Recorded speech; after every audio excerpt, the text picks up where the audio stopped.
Now then, just a brief video here. As far as my videos is concerned, I'm reverting to basic information sharing for the next few months. Anti-corporate, trying to help people help themselves. Anyway, as you can see, these Voltacoms 48100s are busy charging away, which is great. And then if you haven't already seen it, I'll put a link towards the end of this video, but I did a video in April last month, probably, I don't know, 6 or 7 weeks ago. There were two of the Voltacom 100s that had bad BMSs. I went through everything. I tried to balance all the batteries, etc, etc, and it just wasn't happening. Now it's interesting that these batteries have come to me and they were all like mega flat, yeah, below BMS shut-off level by a lot, which is a bit weird, yeah. And these are only 2022, so they're only 3 years old. So it's all very peculiar. I don't understand why the voltage was that low. The only feedback I got, or information I got from the guy who donated them, was they didn't work properly. Well, if there was maybe a couple of batteries with bad BMSs and they were all linked together by the RS485, or is it 465, I can't remember. Anyway, if they're all linked together, then maybe the bad BMSs were affecting the good ones, don't know. So we replaced the BMSs with, where are we? We can see on that one better. There we go. The JBD 200 18 to 21S. So this will work on a huge variety, or a huge different sizes of battery, and they're designed for lithium iron phosphate, so a nominal voltage of 3.2 volts. Anyway, what we're getting round to is these two here have been tickling away for probably maybe 6 or 7 weeks or something like that, yeah. And when we initially put them together, the cell voltage, or the variance in the cell voltage, was quite enormous, yeah, up to 200 millivolts according to Overkill Solar. So I thought we could now, and it's improved.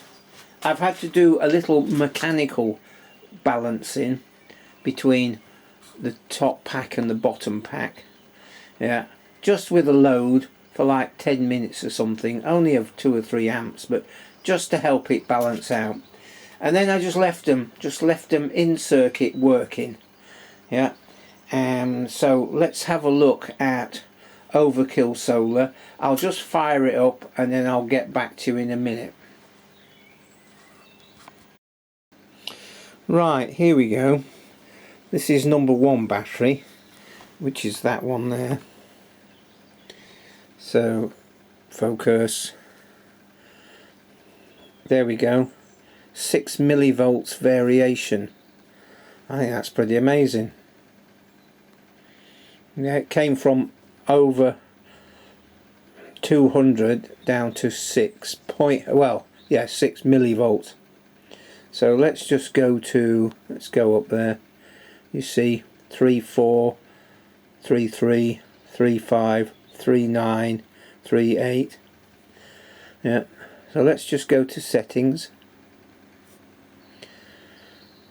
One thing I have noticed with this Overkill Solar, when Android updates, sometimes you have to uninstall and reinstall Overkill Solar, because it just, for some reason, it doesn't like it. Look, we've got 100 amp hours there. We've set this total cycle at 80 amp hours. We've got balancer enabled.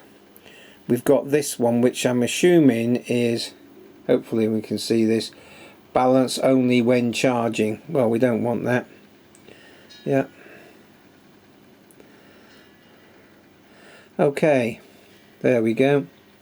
So this is a 200 amp hour BMS, which means the switch in it, which switches it off or on either over voltage or under voltage, will handle 200 amps. So let's go to device, and there's the other one, number 2.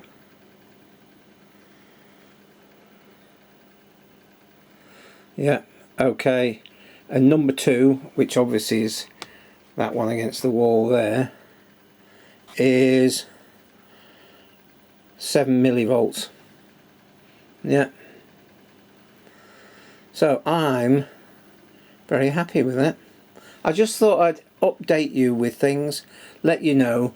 And it's this thing where I was concerned that the balancing wasn't happening very quickly, and it didn't seem to be doing it. It seemed to be getting worse, and you just leave it and let it sort itself out. Yeah, I mean, it's only 100 milliamp balancing, so it will take ages if you've got a battery that's well out of balance. Right, questions, comments, discussion?